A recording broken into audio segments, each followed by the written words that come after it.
Kita akan membahas pada pagi ini sebuah materi yang sangat mulia, indahnya menjalin hubungan dengan Sang Pencipta Allah. Saya akan coba buka dengan contoh rasional. Tidak semua saudaraku seiman yang tidak nampak dengan mata itu berarti tidak ada. Karena terlalu banyak hal-hal yang tidak nampak dengan mata kita tapi kita bisa rasakan keberadaannya. Contoh misal, perasaan kita sendiri.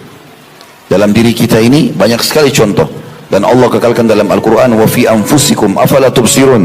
Di dalam diri kalian sendiri terdapat tanda-tanda kebesaran Tuhan kalian, tidakkah kalian melihatnya?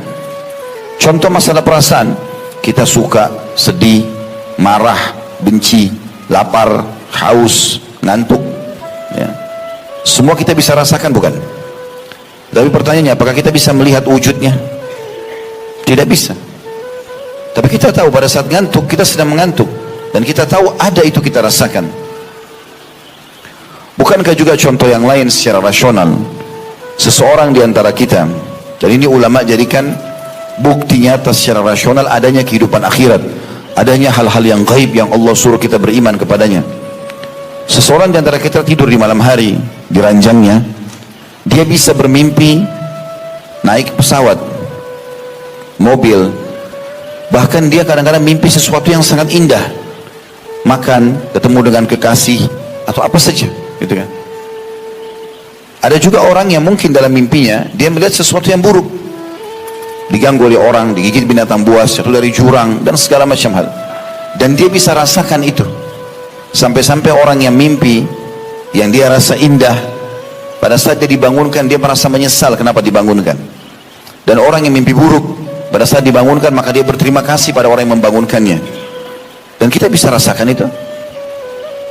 Itu rasional.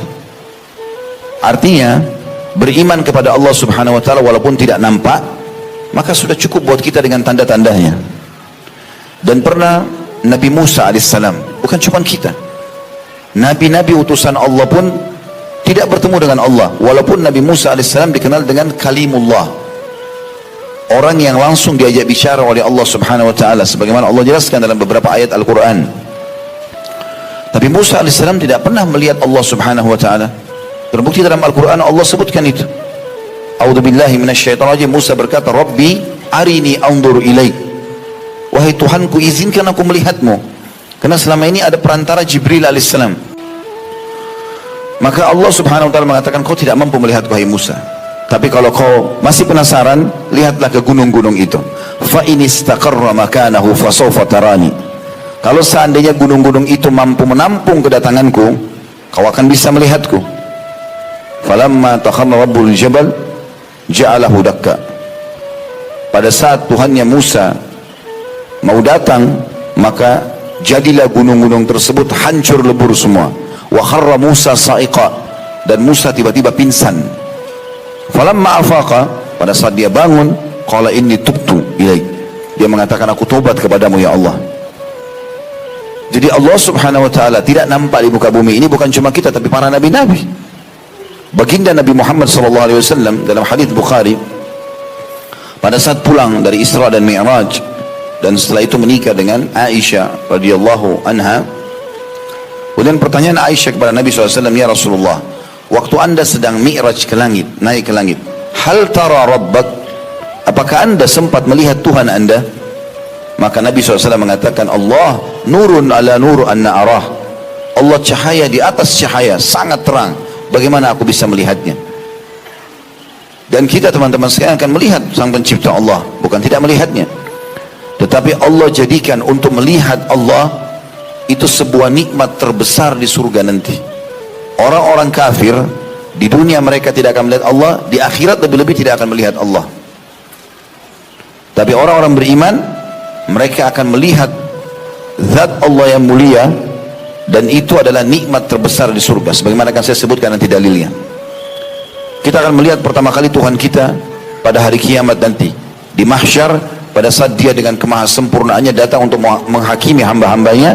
Tapi itu pun Nabi SAW bersabda dalam hadis Bukhari Muslim, kalian akan pertama kali melihat Tuhan kalian pada hari kiamat dalam bentuk cahaya terang seperti bulan purnama di malam Lailatul Qadar. Dari hadis ini juga sebagian ulama mengambil bahwasanya Lailatul Qadar itu ciri-cirinya bulan purnama, walaupun dia berada di akhir bulan. Biasanya bulan purnama terjadi di hari-hari puasa Iyamul Bid, puasa 3 hari setiap bulan, 13, 14, 15 bulan purnama. Tapi ini akan terjadi di akhir bulan karena 10 terakhir Ramadan. Tapi pada saat itu orang belum melihat zatnya Allah yang mulia. Di dalam hadis Bukhari yang lain, baginda Nabi SAW bersabda, kalau seandainya ahli surga sudah semuanya masuk ke dalam surga, tidak ada lagi ahli surga di neraka, karena nanti akan ada orang masuk surga langsung tanpa hisab. Semoga insya Allah kita termasuk ini.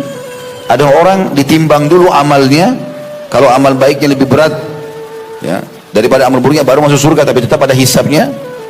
Dan ada juga orang yang masuk ke neraka dulu dari orang-orang beriman karena dosanya lebih berat daripada pahalanya. Setelah bersih mereka akan masuk ke dalam surga.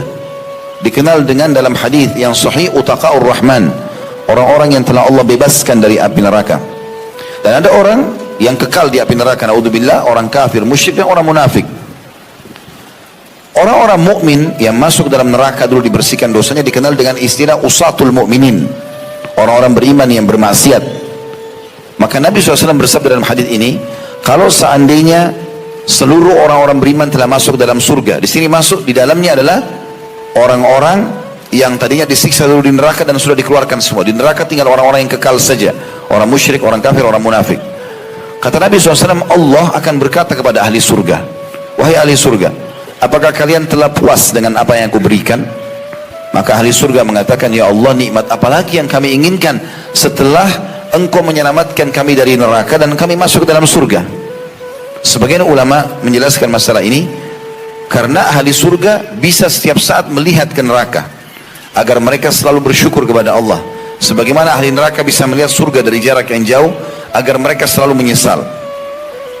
Ahli surga berbahagia sekali karena mereka melihat diri mereka selamat dari api neraka. Mereka mengatakan, ya Allah, nikmat apa lagi yang kami inginkan setelah Engkau selamatkan kami dari neraka dan kami masuk ke dalam surga. Maka Nabi SAW mengatakan pada saat itu Allah mengangkat hijabnya, pembatas antara dia dengan hamba-hambanya. Maka serentak seluruh ahli surga melihat zatnya Allah yang mulia untuk pertama kalinya. Dan pada saat itu serentak mereka semua mengatakan, ya Allah, tidak ada nikmat mengalahkan melihat wajahmu yang mulia. Maka Allah jadikan melihat zatnya Allah yang mulia itu di hari kiamat nanti hanya untuk ahli surga, dan itu puncak nikmat ahli surga.